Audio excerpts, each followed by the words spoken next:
My nephew's teenage friend tracked down my house and demanded that I let him in because he wanted to confess his love, so I called the police to make him confess at the station. A few months ago, me and my family went out to watch a movie and then have dinner together. That includes my sister and my nephew. Two of my nephew's friends tagged along. They were friendly and nothing out of the ordinary. 2 weeks later, one of my nephew's friends, John, showed up on my doorstep and asked if he could come in. I was weirded out and got a bad vibe and asked him politely to leave. For context, I live alone with my daughter who's 11 years old, and a virtual stranger dropped by in our home unannounced. I looked at the camera and he was holding flowers and other stuff, so I figured this was just a dumb kid with my crush who thought he could woo an adult, but I asked him twice to please just leave and he wouldn't, saying he just had to see me and that he needed to tell me how much he loved me. This included a gross comment about me being a single mom. I told him I was calling the cops and that's when he bolted. Cops later came, took my statement and just circled around to make sure he wasn't still nearby. I specified that yes, he was just a kid, but I barely knew him and he had tracked down my house and wouldn't leave until threatened. He didn't commit a crime, but the cops still dropped by his parents' house to give him a warning about not leaving private property when told to. I didn't ask the cops to do that.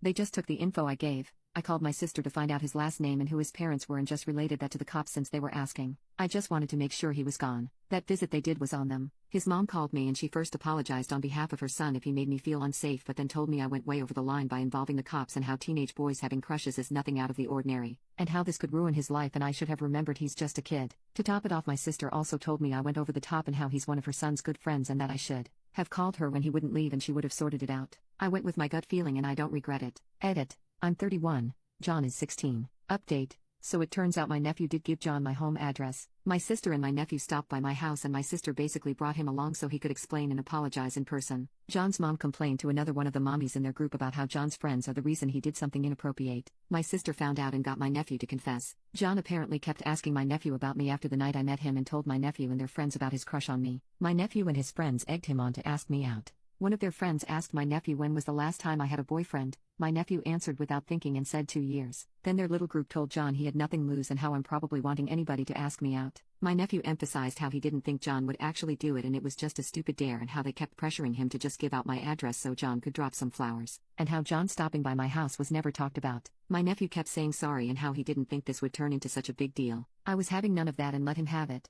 telling him how handing out my address without asking to people I don't know was putting me and my daughter in danger, how he's old enough to know better, and how stupid and thoughtless he acted. I told him he would never house sit for me again because God forbid another one of his friends put a stupid idea on his head, and that I can't really accept his apology because I don't even know if it's the truth. First, I was told he was shocked and angry at what John did, and now I'm being told this was all a stupid prank between boys, so I can't be sure on what to believe. When I was done with him, I asked my sister if she thought this time my nephew was telling the truth, and she said this time he was. I then pointed out that this still didn't excuse John at all for trespassing and refusing to leave my house when told him to, so while I'm angry at my nephew for handing out my address, I still think there's something wrong with John. This time my sister didn't give me the boys will be boys crap and agreed and said she is bothered by how John's mom is still making excuses for him. I asked if at least now that kid has moved on and will leave me alone. My nephew said that from what he heard, John's dad put the fear of God into him, so he likely will never bother me again. He still asks about me, but my nephew has told him to drop it. So if nothing else, I can believe my nephew is angry at John for dragging him into this and getting him in trouble as well. So I don't think he's protecting his friend and trying to soften what happened.